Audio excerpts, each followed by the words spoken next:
Nunca imaginé que el peor día de mi vida pudiera empeorar. Estaba parado frente al ataúd de mi padre, con los ojos hinchados y la garganta cerrada, cuando una mujer que jamás había visto en mi vida se acercó al féretro, se arrodilló y dijo entre sollozos: «Te prometiste que nunca me ibas a dejar sola, Ernesto». Detrás de ella había dos chicos. Uno tendría unos 15 años, el otro tal vez 12, y el mayor tenía los mismos ojos que yo. Pero necesito contarlo desde el principio, porque si no, nada tiene sentido. Mi padre se llamaba Ernesto Alejandro Medina. Para mí siempre fue simplemente papá, y durante los primeros 25 años de mi vida fue, sin lugar a dudas, la persona que más admiré en este mundo. Era un hombre alto, de manos grandes, con una risa que llenaba las habitaciones y una manera de mirarte que te hacía sentir que eras la persona más importante del planeta. Trabajaba como ingeniero civil para una constructora que tenía proyectos en varias ciudades del país. Eso significaba que viajaba mucho.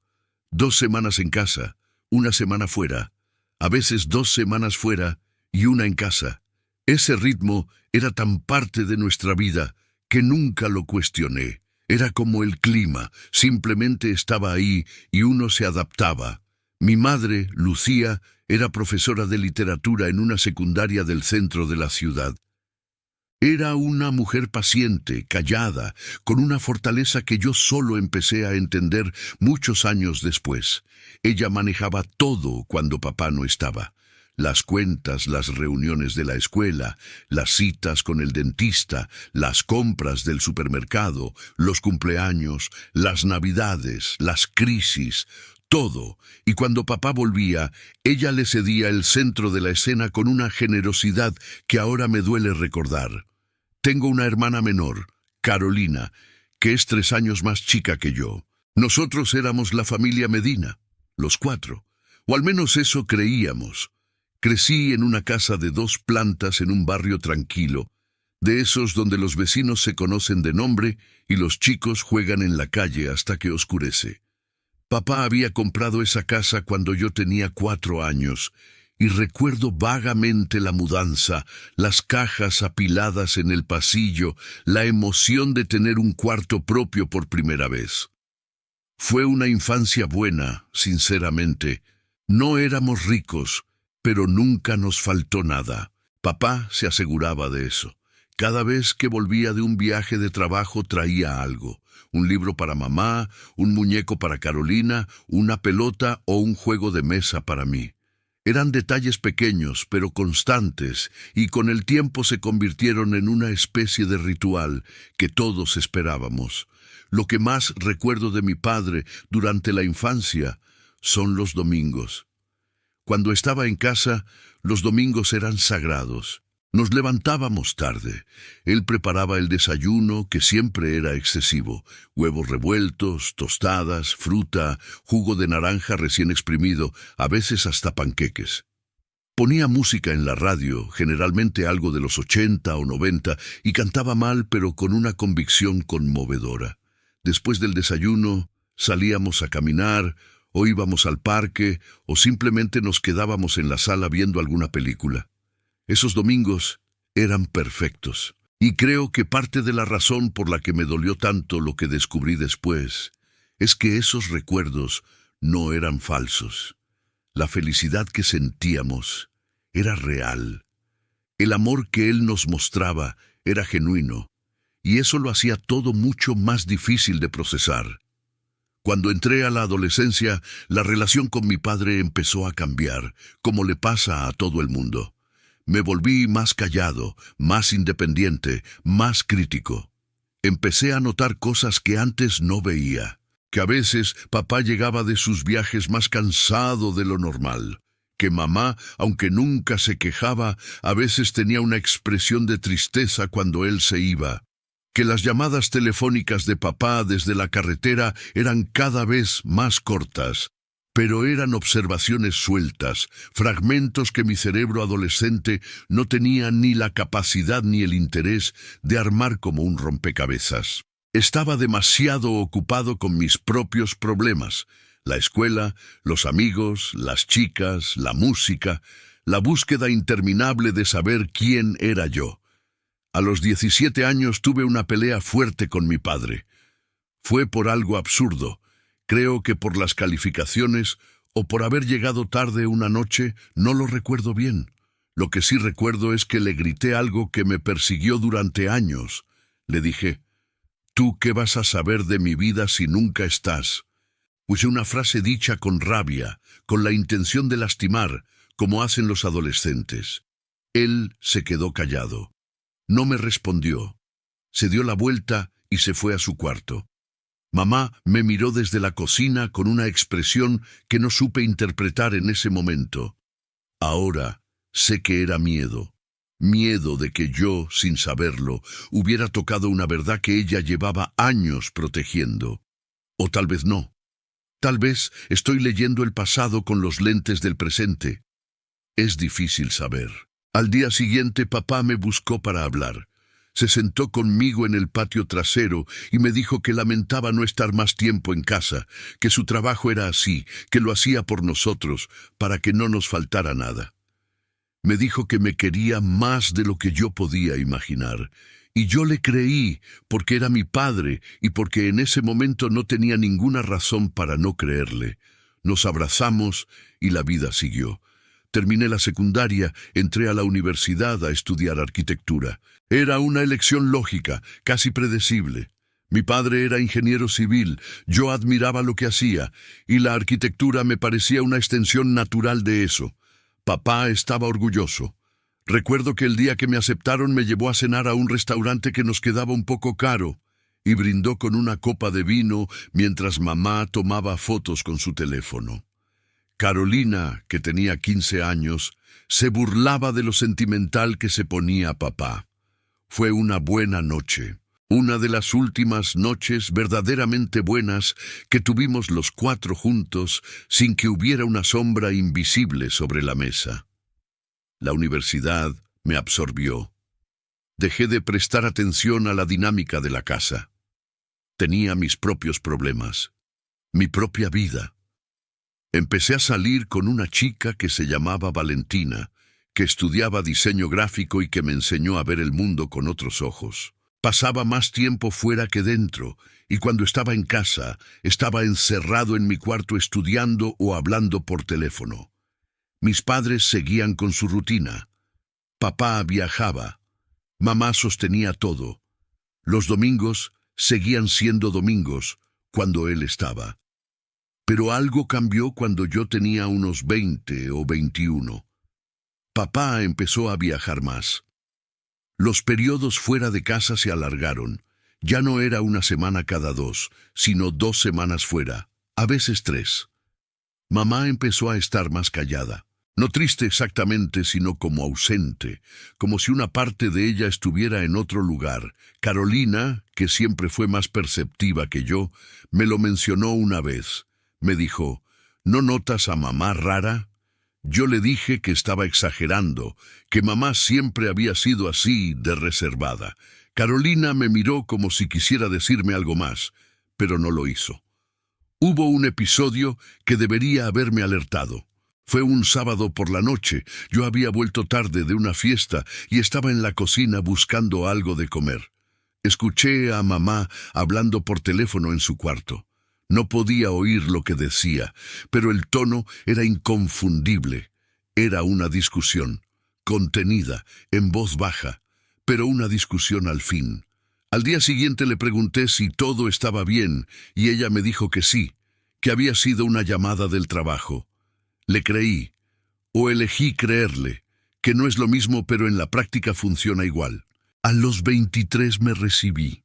Papá vino a la ceremonia de graduación. Estaba más delgado, con más canas, pero seguía siendo él. Me abrazó con fuerza y me dijo al oído: «Estoy muy orgulloso de ti, hijo». Lloré. No me importó quién estuviera mirando. Lloré como un chico de 5 años en los brazos de su padre. Ese es uno de los últimos recuerdos buenos que tengo de él. Uno de los que guardo con más cuidado, como si fuera un objeto frágil que pudiera romperse si lo toco demasiado. Después de la graduación empecé a trabajar en un estudio de arquitectura pequeño. El sueldo no era gran cosa, pero era un comienzo. Me mudé a un departamento diminuto a unas 15 cuadras de la casa de mis padres. Valentina y yo seguíamos juntos, aunque la relación ya empezaba a mostrar las grietas que eventualmente la harían caer. La vida adulta me golpeó con su peso de responsabilidades y rutinas. Y de pronto los domingos en familia se volvieron esporádicos. Veía a mis padres cada 2 o 3 semanas. Hablaba con mamá por teléfono un par de veces a la semana. Y con papá intercambiaba mensajes cortos que generalmente eran variaciones de «¿Cómo estás?» y «Bien, ¿y tú?» Papá seguía viajando. A esa altura ya no trabajaba en la misma constructora, sino como consultor independiente, lo cual le daba más flexibilidad, pero también significaba que sus viajes eran menos predecibles. A veces se iba 2 días, a veces una semana, a veces más. Nunca le pregunté los detalles. Era su trabajo, su vida, y yo estaba demasiado ocupado con la mía. El día que todo cambió, empezó como cualquier otro martes. Estaba en la oficina revisando los planos de una remodelación cuando me sonó el teléfono. Era Carolina. Desde el momento en que vi su nombre en la pantalla, supe que algo estaba mal, porque Carolina nunca llamaba en horario de trabajo. Nunca. Atendí y lo primero que escuché fue su respiración entrecortada. Después, con una voz que no parecía la suya, dijo: «Papá tuvo un infarto, está en el hospital, mamá dice que vengas». Lo que siguió fueron las horas más largas de mi vida. Llegué al hospital en 20 minutos, pero sentí que habían pasado horas. Encontré a mamá en la sala de espera, sentada en una silla de plástico, con las manos entrelazadas sobre el regazo y la mirada fija en el piso.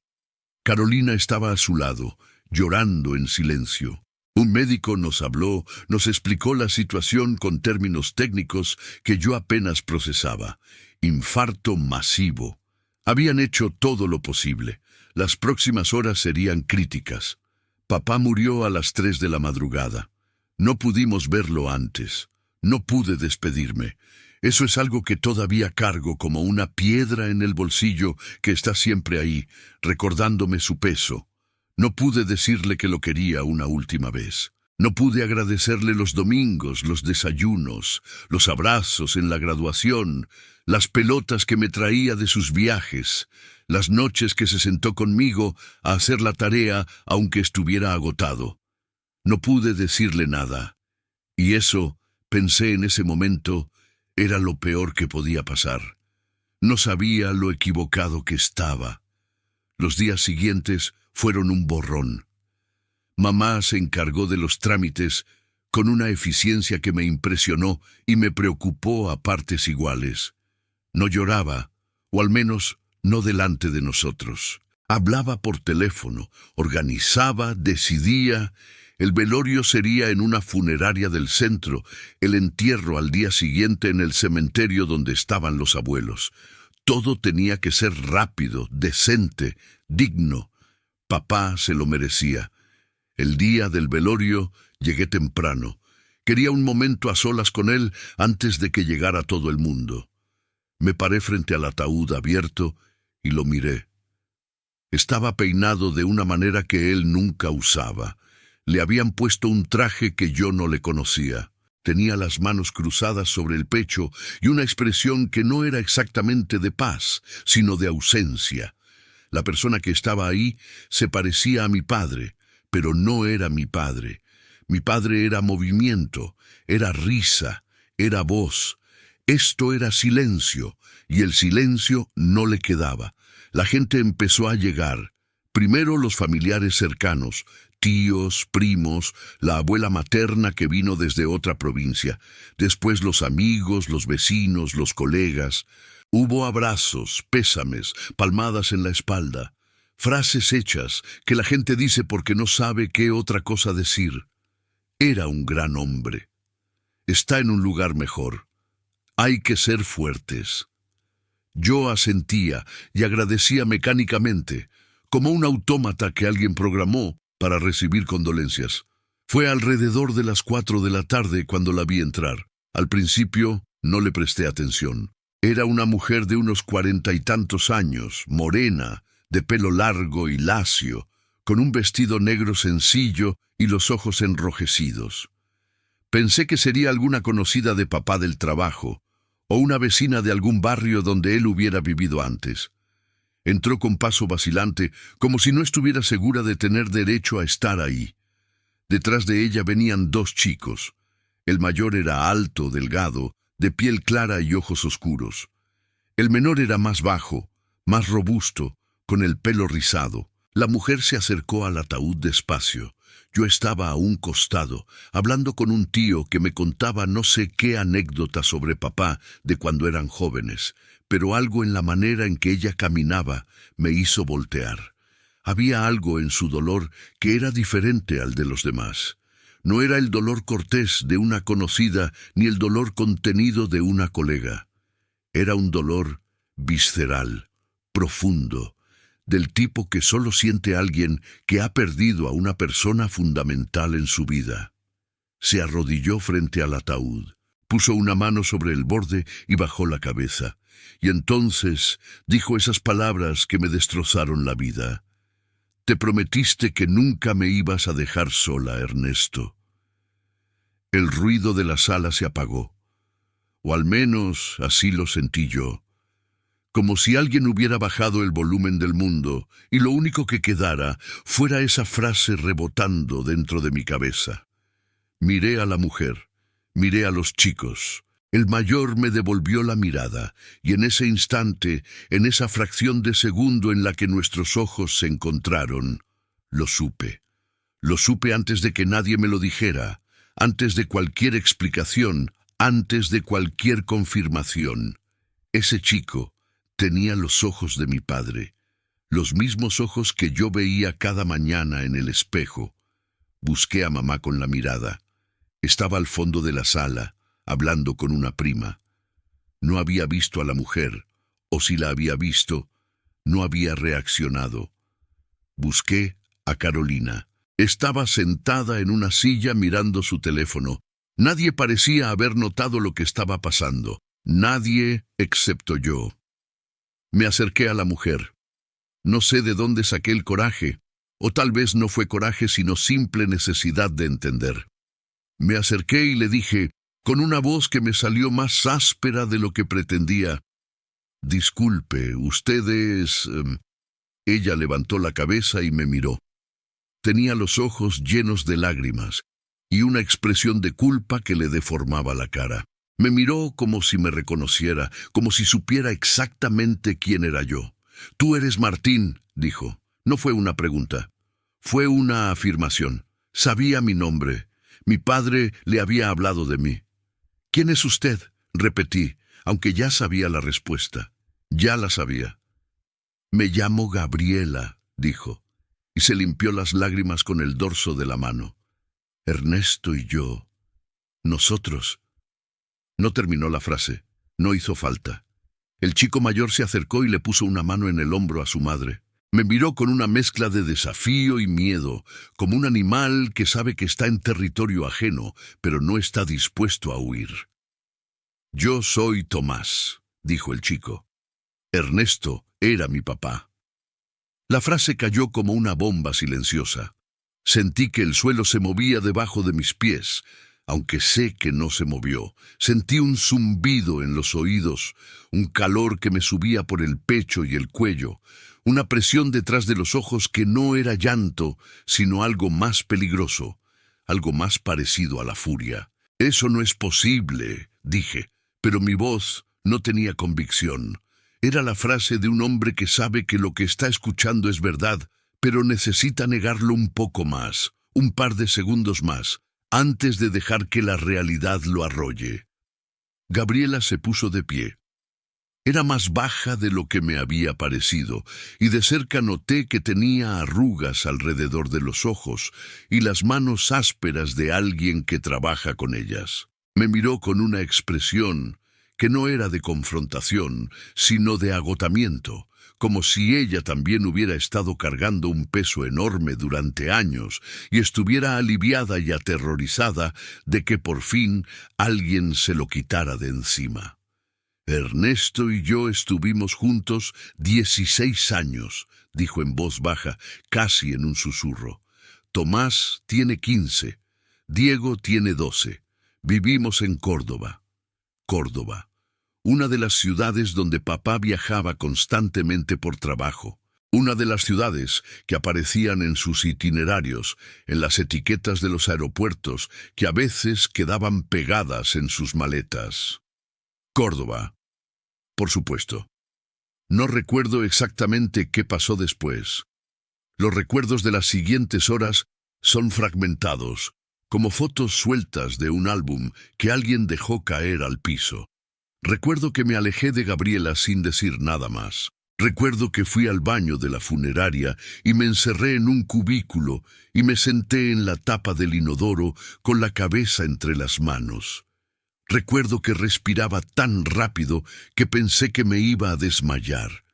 Recuerdo que golpeé la pared con el puño y que el dolor en los nudillos fue lo único real en un mundo que de pronto se había vuelto completamente ficticio. Cuando salí del baño, Carolina me estaba esperando afuera. Me miró y supo. No sé cómo, pero supo. Tal vez era mi cara, tal vez era algo que ella ya sospechaba, no lo sé. Me tomó del brazo y me llevó a un pasillo vacío y me preguntó qué había pasado. Se lo conté. Vi cómo su expresión pasaba de la preocupación a la confusión, de la confusión al horror, del horror a algo que no tengo palabras para describir. Es la cara de alguien a quien le están demoliendo la infancia en tiempo real. ¿Mamá sabe?, fue lo primero que preguntó Carolina. No sé, dije. No lo sé. Pero en el fondo, una parte de mí ya intuía la respuesta. Fuimos a buscar a mamá, la encontramos en la sala principal, de pie junto a una corona de flores, hablando con una vecina. Le pedimos que viniera con nosotros. Ella nos miró con esa expresión de madre que detecta que algo está mal antes de que se lo digan, y nos siguió al pasillo sin hacer preguntas. No sé cómo decirlo, así que lo voy a decir directamente. Le pregunté a mamá si sabía que papá tenía otra familia, y mamá no se sorprendió. No abrió los ojos grandes, no se llevó la mano a la boca, no dijo, ¿de qué estás hablando? Lo que hizo fue cerrar los ojos, tomar aire muy despacio y decir, no quería que se enteraran así. Carolina y yo nos quedamos en silencio. Fue uno de esos silencios que pesan, que tienen textura, que ocupan espacio. Mamá abrió los ojos y nos miró con una expresión que combinaba tristeza, vergüenza, alivio y algo que después identifiqué como resignación. La resignación de alguien que llevaba años esperando ese momento y que sabía que no había forma de hacerlo menos doloroso. Lo sé desde hace 10 años, dijo mamá. Lo descubrí cuando tú tenías 15, Martín, y Carolina tenía 12. 10 años. Mi madre había vivido con ese secreto durante 10 años. Había dormido al lado de ese hombre, le había servido la cena, le había planchado las camisas, le había dado la bienvenida cada vez que volvía de sus viajes a Córdoba donde tenía otra mujer y otros hijos, y no había dicho una sola palabra. 10 años de silencio, 10 años de actuación, 10 años de un dolor que ni Carolina ni yo habíamos sido capaces de ver. ¿Por qué no nos dijiste?, preguntó Carolina, y su voz se quebró en la última palabra. Mamá la miró con una ternura infinita y dijo, porque eran chicos, porque lo necesitaban, porque no quería que dejaran de querer a su padre. Esa frase me partió al medio. Me partió porque entendí que mamá no se había quedado callada por debilidad ni por cobardía. Se había quedado callada por nosotros. Había elegido cargar con ese peso sola para que Carolina y yo pudiéramos tener un padre completo, sin grietas, sin sombras. Había sacrificado su propia dignidad, su propia paz, para proteger una imagen que nosotros necesitábamos. y lo había hecho durante 10 años, día tras día, sin que nadie le agradeciera, sin que nadie siquiera lo supiera. Me senté en el piso del pasillo porque las piernas ya no me sostenían. Carolina se sentó a mi lado. Mamá se quedó de pie, mirándonos desde arriba, y por primera vez la vi llorar. No fue un llanto dramático ni ruidoso. Fueron lágrimas silenciosas que le caían por las mejillas mientras sus labios temblaban. Fue lo más triste que vi en mi vida, y eso incluye ver a mi padre en un ataúd. Le pregunté cómo se había enterado. Me contó que un día, revisando unos papeles del seguro médico, encontró una factura de una clínica pediátrica en Córdoba. Le preguntó a papá y él, al verse acorralado, le confesó todo. Le dijo que había conocido a Gabriela hacía años, que había sido un error, que había tratado de dejarlo, pero que ya tenían un hijo y que después vino el segundo y que no podía abandonarlos. Le juró que la amaba a ella, a mamá, que nosotros éramos su familia verdadera, que iba a arreglar las cosas, pero las cosas nunca se arreglaron. Papá siguió yendo y viniendo, dividiendo su tiempo, su dinero, su afecto, su vida entera entre 2 casas, 2 mujeres, 2 familias que existían en universos paralelos que nunca debían tocarse. Mamá le pidió el divorcio. Papá le rogó que no lo hiciera. Le dijo que iba a dejar a Gabriela, que solo necesitaba tiempo para hacer las cosas bien, para no dejar desamparados a los chicos. Mamá, contra todo lo que la razón y el orgullo le dictaban, le dio ese tiempo. Pero los meses se convirtieron en años, y nada cambió. Y en algún punto, mamá dejó de esperar que cambiara, se resignó, no por falta de valor, sino porque ya no tenía energía para pelear una batalla que sabía que no iba a ganar. Y porque me dijo, a pesar de todo, una parte de ella todavía lo quería. Eso fue lo que más me costó entender, que el amor no se apaga automáticamente cuando te traicionan, que puede seguir ahí, herido, deforme, irreconocible, pero vivo, latiendo débilmente en algún rincón del pecho. El velorio terminó sin más incidentes. Gabriela y los chicos se fueron antes de que la mayoría de los presentes se diera cuenta de quiénes eran. Algunas personas los vieron, por supuesto. Algún tío debe haber preguntado quiénes eran esas personas que no conocía. No sé qué explicación les dieron. No me importó. En ese momento lo único que me importaba era sobrevivir las siguientes horas. El entierro fue al día siguiente, por la mañana. Hacía frío, un frío húmedo que se metía en los huesos. Habíamos decidido que fuera algo íntimo, solo la familia cercana. Gabriela no vino, o si vino, no la vi. Se bajó el ataúd a la fosa. El cura dijo unas palabras que no escuché. Mamá dejó caer una rosa blanca. Carolina se aferró a mi brazo con una fuerza que me dejó marcas. Y yo me quedé mirando cómo cubrían con tierra al hombre que fue mi héroe, tratando de reconciliar la imagen del padre que conocí con la del hombre que acababa de descubrir. Las semanas que siguieron fueron devastadoras. No hay otra palabra. Fui a trabajar, cumplí con mis obligaciones, hice las cosas que se supone que uno hace cuando la vida continúa, pero por dentro estaba destruido. No podía dormir. Cuando cerraba los ojos veía la cara de Tomás, ese chico de 15 años que tenía mis ojos y que era mi hermano. Mi hermano. Tenía un hermano y un medio hermano de los que no sabía nada. Tenía un padre que durante más de 15 años había llevado una doble vida con una precisión y una disciplina que eran, a su manera perversa, admirables. Había mantenido 2 casas, 2 familias, 2 versiones de sí mismo, sin que ninguna de las 2 supiera de la otra, hasta que mamá encontró esa factura. Y aun después de eso, había seguido haciéndolo. Empecé a repasar mi infancia con ojos nuevos. Cada recuerdo tenía ahora una sombra, un reverso oscuro que antes no existía. Los viajes de trabajo, las llamadas cortas, las ausencias prolongadas, los regalos que traía cada vez que volvía. Me pregunté si los regalos eran por culpa, si cada pelota, cada juego de mesa, cada libro era una manera de compensar el hecho de que acaba de estar con sus otros hijos, en su otra casa, viviendo su otra vida.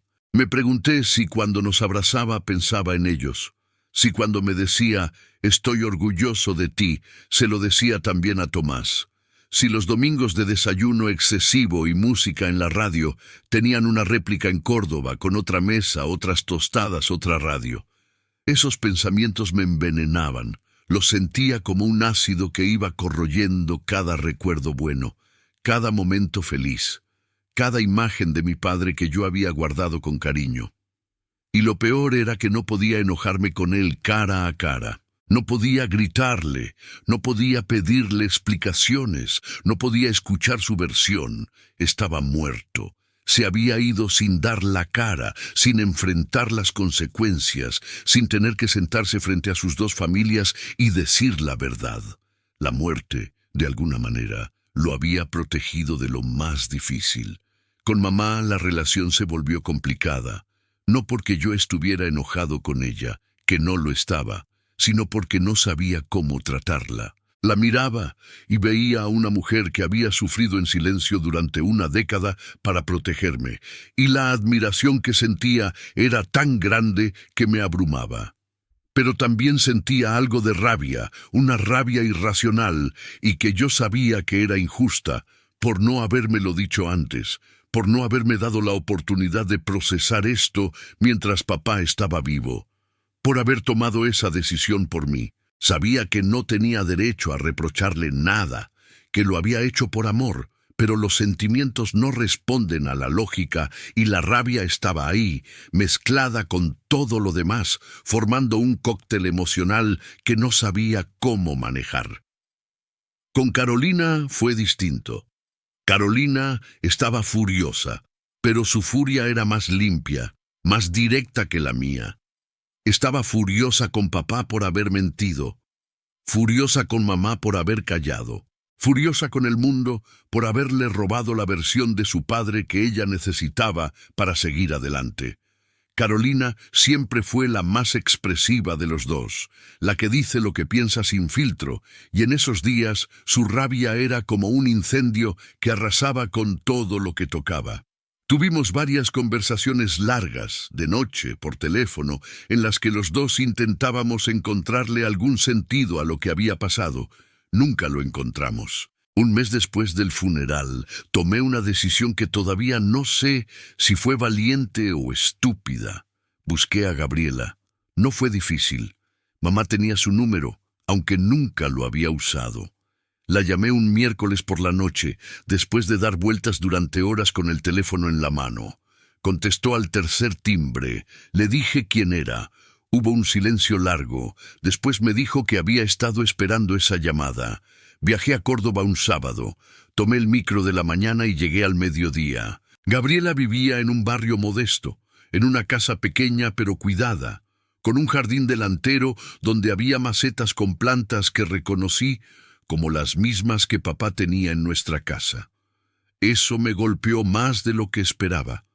Las mismas plantas, las mismas malditas plantas. Gabriela me abrió la puerta y me invitó a pasar. La casa olía a café recién hecho y a algo dulce, como galletas. Me senté en un sillón de la sala y miré alrededor. Había fotos en las paredes. Fotos de Tomás y Diego de chicos. Fotos de cumpleaños, de vacaciones, de navidades, y en varias de esas fotos estaba mi padre, sonriendo, abrazando a sus hijos, a sus otros hijos, viéndose exactamente como se veía en las fotos que teníamos en nuestra casa. La misma sonrisa, la misma postura, los mismos ojos. Era como estar en un universo paralelo, en una versión alternativa de mi propia vida. Gabriela se sentó frente a mí y me contó su versión. Había conocido a mi padre en un proyecto de construcción hacía 17 años. Ella era secretaria de la empresa local que había subcontratado la obra. Empezaron a verse. Papá le dijo que estaba separado, que tenía 2 hijos de un matrimonio anterior, pero que la relación con su exmujer era solo formal. por los chicos. Gabriela le creyó. Cuando quedó embarazada de Tomás, papá le propuso vivir juntos en Córdoba. Le dijo que iba a ir y venir por trabajo, que su situación era complicada, pero que la amaba y que iba a estar presente. Y estuvo presente. A su manera distorsionada, incompleta, mentirosa, estuvo presente. Iba a Córdoba 2 o 3 veces por mes. Pagaba las cuentas, llevaba a los chicos al colegio cuando estaba. Los domingos hacía desayunos enormes, les traía regalos cuando volvía de sus viajes. Era, en esencia, el mismo padre que yo había conocido. La misma versión replicada en otra ciudad, en otra casa, con otra mujer y otros chicos que lo esperaban con la misma ilusión con la que nosotros lo esperábamos. Gabriela me dijo que se enteró de nosotros apenas un año antes de la muerte de papá. Un amigo en común le mostró, por accidente, una foto de papá en una reunión familiar que alguien había publicado en redes sociales. En la foto estaba con mamá, Carolina y yo. Gabriela lo confrontó. Papá le rogó, le pidió tiempo, le juró que iba a arreglar las cosas. La misma historia, el mismo guión, las mismas promesas vacías. Gabriela, como mamá, le dio ese tiempo, y como mamá, nunca lo obtuvo. Escucharla fue como escuchar un espejo. Sus palabras eran las de mamá reordenadas, su dolor era el de mamá visto desde el otro lado. Eran dos mujeres que habían amado al mismo hombre y que habían sido engañadas por él de maneras simétricas, casi idénticas. La una creía que era la esposa legítima y la otra no existía. La otra creía que la esposa era una ex y que ella era la compañera real. Las dos habían sido relegadas a versiones parciales de una verdad que solo mi padre conocía por completo. Tomás bajó de su cuarto mientras hablábamos. Me miró desde la escalera con una cautela que me recordó a un animal joven que evalúa si el extraño es una amenaza. Le dije hola. Me dijo hola. Nos quedamos mirando un momento que duró una eternidad. Después bajó y se sentó al lado de su madre. De cerca el parecido era aún más perturbador, no solo los ojos, la forma de la mandíbula, la manera de inclinar la cabeza, el gesto de fruncir los labios cuando piensa, era como verme a mí mismo a los 15 años. No hablamos mucho ese día, no estábamos listos, pero antes de irme Tomás me siguió hasta la puerta y me dijo algo que llevo grabado desde entonces. Me dijo, yo sabía de ustedes. Papá me habló de ti hace un par de años. Me dijo que tenía un hijo mayor que era arquitecto y que se parecía mucho a él. Yo quería conocerte, pero papá me pedía que esperara. Que esperara. Siempre esperar. Siempre el tiempo como excusa, como moneda de cambio, como la promesa eterna de un futuro donde todo se iba a resolver. Mi padre había vivido toda su vida adulta pidiendo tiempo, posponiendo la verdad, construyendo una estructura de mentiras tan elaborada que requería una dedicación casi arquitectónica. Y al final, el tiempo se le acabó sin que nada se resolviera, dejándonos a todos con las manos llenas de preguntas y la boca llena de palabras que nunca pudimos decirle. Volví de Córdoba en el micro de la noche. Miré por la ventana durante todo el viaje. No dormí, no leí, no escuché música. Solo miré el paisaje oscuro pasar y pensé en mi padre. Pensé en todas las veces que subió y bajó de un micro o un avión entre nuestra ciudad y Córdoba, en la transición que debía hacer cada vez, el cambio de personaje, el ajuste mental de pasar de un padre a otro, de un marido a otro. Me pregunté si le pesaba, me pregunté si había noches en las que se quedaba despierto, mirando el techo, ahogándose en la culpa, o si con el tiempo la mentira se había vuelto tan natural que ya ni la sentía, como un dolor crónico al que el cuerpo se acostumbra. Los meses que siguieron fueron un proceso lento de reconstrucción. No de la imagen de mi padre, esa estaba rota sin remedio, sino de mi propia identidad, porque cuando descubrís que la persona que más admirabas vivía una mentira, no solo se derrumba su imagen, se derrumba una parte de la tuya. Yo me había construido en función de mi padre. Había estudiado lo que estudié por él, había adoptado sus valores, sus gustos, su manera de ver el mundo, y de pronto todo eso estaba contaminado. ¿Los valores que me enseñó eran reales si él no los practicaba? ¿La honestidad que me exigía tenía algún peso si él era fundamentalmente deshonesto? ¿El amor que me daba era genuino si estaba repartido en partes que yo desconocía? Fui a terapia. Necesité hacerlo porque los pensamientos me estaban devorando. La psicóloga, una mujer serena de unos 50 años que se llamaba Marta, me ayudó a separar las cosas. Me dijo algo que al principio me pareció imposible, pero que con el tiempo fui entendiendo, que las cosas podían ser dos cosas al mismo tiempo. Que mi padre podía haber sido un mentiroso y también un buen padre, que podía haberme querido de verdad y también haber hecho algo terrible, que las personas no son blancas o negras, sino una mezcla gris y confusa de todo, y que aceptar esa complejidad era la única manera de no volverme loco. Fue un proceso largo.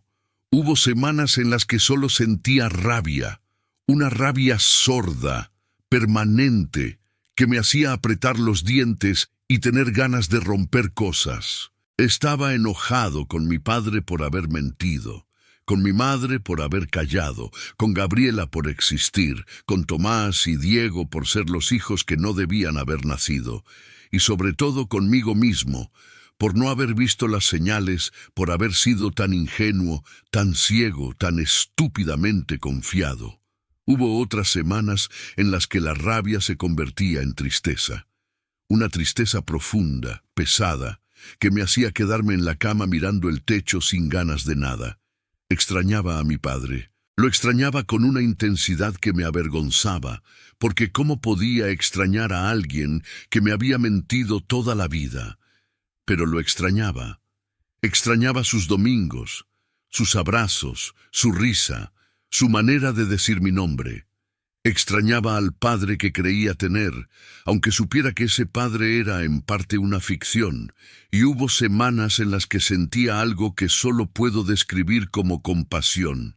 No perdón, todavía no, pero compasión.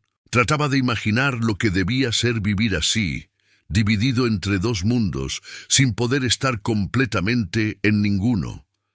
Trataba de imaginar el peso de esa mentira, la soledad de no poder contarle a nadie la verdad, el terror constante de ser descubierto. No lo justificaba. Lo que hizo fue injusto y cruel y egoísta. Pero podía, en mis mejores momentos, entender que debió haber sido también un infierno para él. Con el tiempo empecé a tener contacto regular con Tomás. Primero fueron mensajes esporádicos, después llamadas, después videollamadas. Era un chico inteligente, callado, con un humor seco que me hacía gracia. Le gustaba la música, tocaba la guitarra y estaba pensando en estudiar ingeniería. Ingeniería. Como papá. La ironía era casi demasiado perfecta. Hablar con Tomás era raro y reconfortante a la vez. Raro porque cada vez que lo veía era como mirarse en un espejo temporal, y reconfortante porque él era la única persona en el mundo que entendía exactamente lo que yo sentía. Él también había perdido a un padre que no era quien decía ser. Él también estaba tratando de armar los pedazos de una identidad que se había fragmentado. La diferencia era que él lo había sabido durante menos tiempo y que, a diferencia de mí, no tenía el consuelo de haber crecido con la versión completa del engaño. Él siempre había sabido que su padre tenía otra vida en otro lugar, solo que creía que esa otra vida era un pasado, no un presente. Diego, el menor, era más difícil de alcanzar. Tenía 12 años y estaba enojado con el mundo. No quería hablar conmigo. No quería hablar con nadie. Gabriela me dijo que estaba teniendo problemas en la escuela y que había empezado a ver a un psicólogo. Entendí. A los 12 años, el mundo ya es lo suficientemente confuso sin que te digan que tu padre tenía otra familia. La relación con mamá se fue sanando lentamente. Tuvimos varias conversaciones difíciles, de esas que te dejan agotado y con los ojos hinchados, pero que son necesarias. Le dije que entendía por qué había callado, le dije que la admiraba por su fortaleza y le dije también que me hubiera gustado saberlo antes. Ella asintió y me dijo que si pudiera volver atrás no estaba segura de que haría algo diferente, porque la verdad, me dijo, no siempre libera. A veces la verdad es una carga más pesada que la mentira, y ella había tratado de protegernos de ese peso el mayor tiempo posible. Carolina tardó más en perdonar. No a papá, ese perdón todavía está pendiente y tal vez nunca llegue, sino a mamá. Carolina sentía que mamá la había traicionado al ocultarle la verdad, y que al hacerlo le había robado la posibilidad de tomar sus propias decisiones sobre su relación con papá. Tenía razón, en parte. Pero mamá también tenía razón. Eran dos verdades que coexistían sin anularse, como tantas cosas en esta historia. Pasó un año entero desde el funeral, desde el día en que Gabriela se arrodilló frente al ataúd y mi vida se partió en dos. En ese año envejecí más de lo que envejecí en los 5 anteriores, pero también aprendí más. Aprendí que las personas que queremos son capaces de cosas que nunca imaginamos. Aprendí que el amor y la mentira pueden convivir en la misma casa, dormir en la misma cama, sentarse en la misma mesa. Aprendí que la imagen que tenemos de alguien es siempre incompleta y que eso no la hace necesariamente falsa, solo parcial. Viajé a Córdoba varias veces ese año. Conocí mejor a Gabriela, que resultó ser una mujer digna y trabajadora que había hecho lo mejor que podía con lo que tenía. No la odié, aunque al principio quise hacerlo. No podía odiar a alguien que también había sido víctima. Conocí mejor a Tomás, que poco a poco fue dejando de ser el recordatorio doloroso de la traición de mi padre para convertirse en algo que nunca esperé, un hermano. Un hermano real de carne y hueso, con el que compartía no solo un padre, sino también una manera de mirar el mundo, un sentido del humor, una forma de caminar, una aversión por las aceitunas que aparentemente era genética. Diego eventualmente accedió a hablar conmigo. Fue en mi tercera visita. Estábamos en la cocina, Gabriela y Tomás habían salido a comprar algo, y Diego estaba sentado en la mesa haciendo la tarea. Me acerqué y le pregunté qué estaba estudiando. Matemáticas. Le ayudé con un par de ejercicios. No hablamos de papá, no hablamos de la situación, solo hicimos matemáticas durante 1 hora, y cuando terminamos, Diego me miró y dijo, «Gracias». Fue la primera palabra que me dirigió, y fue suficiente. Han pasado ya más de 2 años desde que papá murió. La herida no se cerró, pero dejó de sangrar. Quedó una cicatriz grande, fea, que a veces me duele cuando el clima cambia, pero que puedo tocar sin que me destruya. Aprendí a convivir con la dualidad de mi padre. Aprendí a recordar los domingos sin que la amargura me arruine la memoria. Aprendí a aceptar que el hombre que me enseñó a andar en bicicleta, que me llevó al primer día de escuela, que lloró en mi graduación, era el mismo hombre que mantuvo otra familia durante 16 años. Las dos cosas son ciertas. Las dos cosas son él. Mamá está bien, dentro de lo que se puede estar. Vendió la casa y se mudó a un departamento más chico, más manejable. Retomó la lectura con una voracidad que no le conocía y empezó a ir a un grupo de mujeres que se junta a discutir libros los jueves a la noche.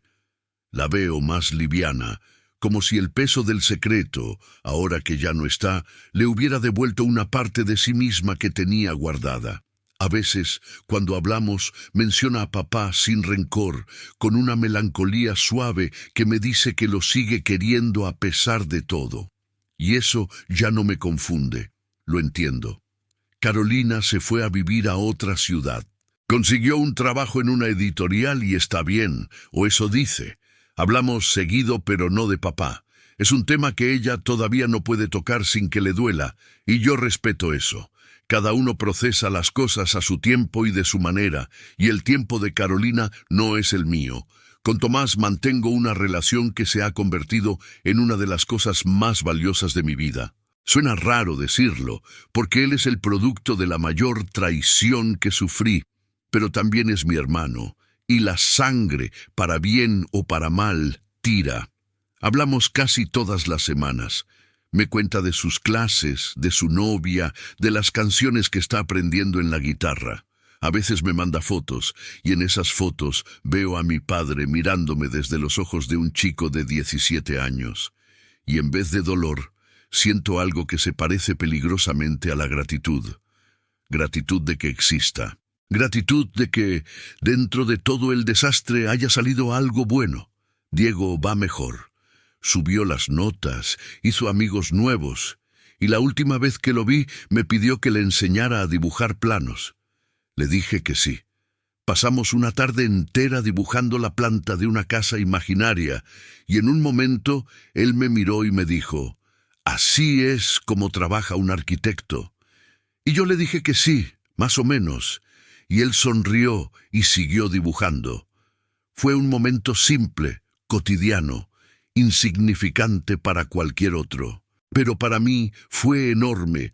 A veces pienso en lo que habría pasado si papá no se hubiera muerto, si seguiría manteniendo la mentira, si algún día habría juntado el coraje para decir la verdad, si habría elegido una familia sobre la otra, o si habría seguido dividido para siempre, como un hombre partido a la mitad, que aprende a funcionar con cada parte por separado. No tengo respuestas, solo preguntas. Y aprendí a vivir con las preguntas. La última vez que fui al cementerio fue un domingo. Fui solo, temprano, antes de que hubiera mucha gente. Me paré frente a la lápida y la leí como si fuera la primera vez. Ernesto Alejandro Medina. Esposo, padre, amigo. Esposo, padre. Las palabras estaban ahí, grabadas en piedra, tan seguras de sí mismas, tan incompletas, porque fue esposo de 2 mujeres, padre de 4 hijos y amigo de nadie que conociera la historia completa. No le hablé, no soy de hablarle a las tumbas, pero me quedé un rato de pie, sintiendo el frío de la mañana, y pensé en todas las cosas que hubiera querido decirle. Que lo quiero, que lo odio un poco, que lo extraño todos los días, que lo que hizo estuvo mal, que entiendo que era humano, y que los humanos hacemos cosas terribles a las personas que más queremos, que ojalá hubiera confiado en mí, que ojalá hubiera confiado en alguien, que la soledad que debe haber sentido todos esos años debió ser espantosa, y que una parte de mí lo compadece por eso. Pero sobre todo pensé en algo que Marta, mi psicóloga, me dijo una vez y que no entendí hasta mucho después. Me dijo que el duelo por mi padre iba a ser doble, que primero tenía que hacer el duelo por el hombre que murió, y después el duelo por el hombre que creía que era, y que el segundo duelo iba a ser más largo y más difícil que el primero. Tenía razón. Todavía estoy en ese segundo duelo. Creo que voy a estar en él durante mucho tiempo, tal vez para siempre, pero ya no me ahogo. Ya no siento que el suelo se mueve bajo mis pies. Ya no reviso cada recuerdo buscando las grietas, los indicios, las pruebas de la mentira. Aprendí a dejar los recuerdos en paz, a permitirme recordar un domingo de desayuno sin preguntarme si el otro domingo, en la otra casa, el desayuno era mejor. A permitirme extrañar a mi padre sin sentir que estoy traicionando a mi madre. A permitirme querer a Tomás y a Diego sin sentir que estoy legitimando lo que hizo papá. No sé si esto es perdón, No sé si algún día voy a poder decirte perdono y sentirlo de verdad, pero sé que ya no estoy atrapado en la rabia, que la tristeza se volvió manejable, que la vida siguió como sigue siempre, indiferente a nuestros dramas, empujándonos hacia adelante aunque no queramos movernos. El otro día Tomás me llamó para contarme que había decidido estudiar arquitectura, no ingeniería, como había pensado al principio. Arquitectura, como yo. Me preguntó si me parecía bien. Le dije que sí. Le dije que me parecía perfecto. Y cuando colgamos, me quedé sentado un rato en el sillón, con el teléfono en la mano, mirando la pared, y sentí algo cálido en el pecho que no era dolor, ni tristeza, ni rabia. Era otra cosa, algo más suave, más generoso, más parecido a la esperanza. Y pensé que tal vez, solo tal vez, de todo este desastre, de toda esta mentira, de toda esta historia rota y triste y absurda, podía salir algo que valiera la pena. Que tal vez mi padre, con todas sus fallas, con todas sus mentiras, con toda su cobardía, nos había dejado algo que ni él mismo planeó. Nos había dejado unos a otros. Y que eso, aunque no arreglaba nada, aunque no justificaba nada, aunque no borraba el dolor ni la traición, ni los años de mentiras, era al menos un lugar desde donde empezar. Eso es lo que tengo. No es una historia con final feliz, no es una historia con moraleja clara. Es simplemente lo que pasó, lo que me pasó, y si la cuento no es porque tenga respuestas, sino porque durante mucho tiempo el silencio fue lo que nos destruyó, y yo ya no quiero ser cómplice del silencio.